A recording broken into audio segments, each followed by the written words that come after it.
Welcome to View from the Markets. This week we're in Tokyo and we're joined by Mr. Jim Rogers, an international investor and author. Jim, welcome. I am delighted to be here. Thank you very much for joining us. Thank you. Could we start with the dollar, which obviously has been something you've commented on a lot over the past few years. You've said that you've been negative on the dollar for quite some time. Do you still remain skeptical? Aren't you? Yes, everybody in the world is becoming more and more skeptical about the dollar now. You know, the Chinese, the Russians, everybody realizes now that there's a problem. The dollar's a terribly flawed currency. It's near its low for many years now. There's so many pessimists at the moment that it would not surprise me if there were a rally, because whenever there are a lot of pessimists, including me, it usually leads to a rally. So if there's a rally, I don't think it will last terribly long, no more than a year or two at most. I hope I'm smart enough to sell that rally. If it doesn't rally, and if it does continue to go down, I'll probably have to join in like everybody else and panic and sell the dollar. But at the moment, I'm terribly pessimistic over the foreseeable decade or two. And you were saying earlier, I think, that you were going to sell down your US dollar holdings. Is that something you've almost completed now? Or? Well, I sold down most of them. I actually have more now than I did, say, 3 months ago, because I have seen all this pessimism rising. But still, the US dollars are not a very large part of my portfolio, but I do have a few more now than I did then, in anticipation that there might be a rally. But again, basically, I am skeptical, pessimistic, and expect to have no dollars someday in my life, even though I'm an American citizen. Okay, and so in that sense, you obviously must be very skeptical about it being a reserve currency.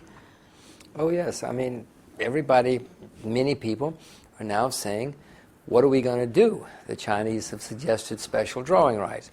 Others have made various and sundry suggestions, if only to say, what do we do?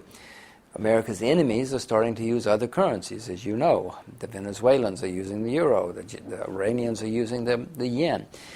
America's friends are starting to worry too. So, yes, something is going to be done. Either the market's going to force it, or people are going to anticipate the coming problem and solve the problem. I doubt that.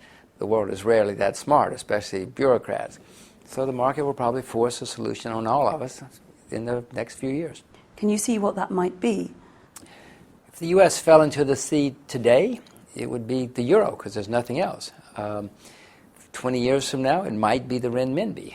I mean, that's absurd right now. The renminbi is a small currency, and it's blocked as well. But it's the only thing I can foresee with a big enough economy and a big enough population and big enough reserves that could solve the problem in 20 years. Between now and then, they might try the euro for a while, if out of desperation, if we had to, if we're forced to. They could try a basket of currencies, the special drawing rights. I don't think that would work very long. They could try a currency based on a basket of commodities. There are many things they could try. It just depends on when the problems erupt. And I do expect a currency crisis or semi-crisis sometime in the next year or two, because there's so many imbalances in the world. And that may sound radical, but it's always worked that way. Whenever there have been lots of problems, you've had problems in the currency markets.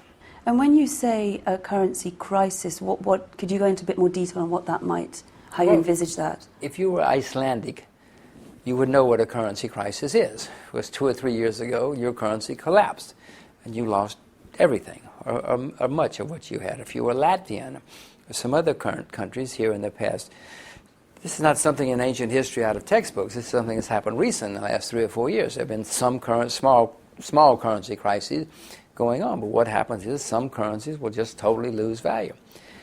People will no longer accept them. You know, people will go bankrupt. And maybe the next one's going to come from who knows where, Ukraine, Argentina, I don't know. If you were Argentinian 8 years ago, you would know what a currency crisis is. This time it may be the UK, it may be the US. Normally what happens is you have small countries that we don't think about. Something goes wrong, and it starts snowballing, and the next thing you know, everybody's saying, how'd this happen? That's going to happen again before too much longer.